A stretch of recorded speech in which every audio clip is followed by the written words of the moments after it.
Alexandre Jardin, vous êtes candidat à l'élection présidentielle depuis un mois et vous êtes en déplacement en Lorraine aujourd'hui.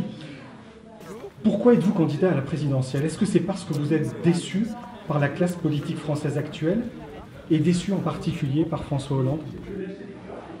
Je ne suis pas plus déçu par François Hollande que par l'ensemble des partis centralisateurs et des candidats issus de la culture centralisatrice française. Parce qu'on vous font toute l'offre politique aujourd'hui, de l'extrême gauche à l'extrême droite, croit en l'État central. Votez pour nous, on a les solutions et on saura faire à votre place. Or, ce que nous voulons, c'est donner, c'est prendre le pouvoir pour le donner aux gens qui nous regardent. On veut une démocratie citoyenne, on veut que les gens puissent reprendre le contrôle de leur vie. On veut donner du pouvoir au territoire. Si je suis à Metz, là, ici, c'est parce que j'ai passé la journée à écouter des gens qui avaient des solutions très concrètes. On en a rencontré plein. Ils sont capables de modéliser des solutions à la fois pour votre région, pour votre bassin de vie, mais également pour le reste du pays. Et dans le mouvement des citoyens, on va mutualiser l'intelligence collective. Quel est le sens de votre candidature? Vous mettez souvent en avant les faiseux contre les diseux et la société civile contre l'État centralisé. Est-ce bien cela? Je vais prendre un exemple très simple. Il y a un mouvement qui s'appelle WeMove. WeMove est une plateforme qui a créé 25 structures régionales qui permettent aux chômeurs de trouver une solution transport. Quand vous êtes au chômage depuis un certain temps, un des premiers obstacles pour retrouver du travail, c'est de pouvoir se déplacer pour aller travailler. WeMove apporte une solution à 80% des gens qui passent devant. Vous avez 2,5 millions d'interdits bancaires en France. Comment on les rebancarise? L'entreprise Compte Nickel a ouvert 450 000 comptes en posant des machines chez les buralistes. C'est ça les faiseux. Ce sont des gens qui promettent rien, qui le font. Deux de vos thèmes préférés, la lutte contre l'abstention massive et la montée des extrêmes, qui revient souvent dans vos discours. En quoi êtes-vous une solution face à ces deux phénomènes très ancrés en France? Le mouvement Les Citoyens prend acte que les Français vont retourner la table. Et ne pas le voir, c'est de la folie. Profession par profession, le système centralisé, ce processus de décision qui est loin de vous, qui est très technocratique, est en train de rendre absolument hors d'elle la totalité des professions.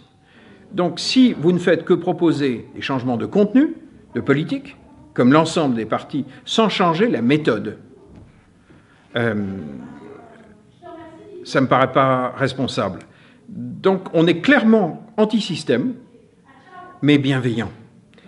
Et on a tous intérêt à vivre une révolte de gens bienveillants, positifs, altruistes, ayant des valeurs, avant qu'une révolte noire arrive. Et elle se profile. Où en est-vous de la récolte des 500 signatures nécessaires pour l'élection? Sur quel réseau d'élus vous appuyez-vous? Bref, Alexandre Jardin, combien de divisions? Alors, les divisions, ce sont les 200 maisons des citoyens qui se sont créées spontanément depuis le mois de septembre. Sur les réseaux sociaux, il y avait 2,5 millions de gens la semaine dernière. Mais au-delà de ça, on propose aux maires un véritable partenariat. Les maires sont écrasés par les partis centralisateurs. Ils ont été mis à bout. Ils ne leur font plus confiance. On leur demande de venir avec nous. Ne venez pas nous donner seulement votre parrainage. Venez agir avec nous. On veut faire repartir le pays à partir des communes, et notamment à partir du monde rural. La ruralité, c'est un tiers de notre peuple. C'est un tiers qui est méprisé. Je demande à chaque citoyen d'aller parler à son maire et de dire « soutenez les citoyens ». Pas soutenez Alexandre Jardin, soutenez les citoyens et les territoires. C'est ça le mouvement des citoyens. C'est pas moi. Un mot sur celui qui incarne également une candidature en dehors des partis et dont vous avez été proche, Emmanuel Macron. Pourquoi ne l'avez-vous pas rallié et pourquoi ne vous a-t-il pas rallié?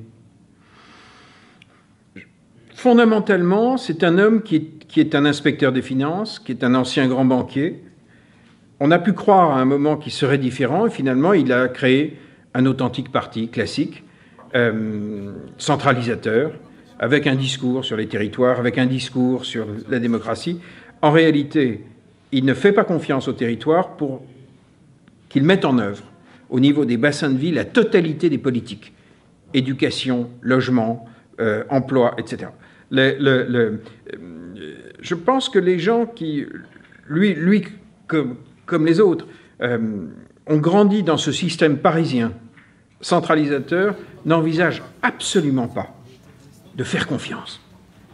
Faire confiance à nos régions, faire confiance à nos bassins de vie, à nos élus locaux.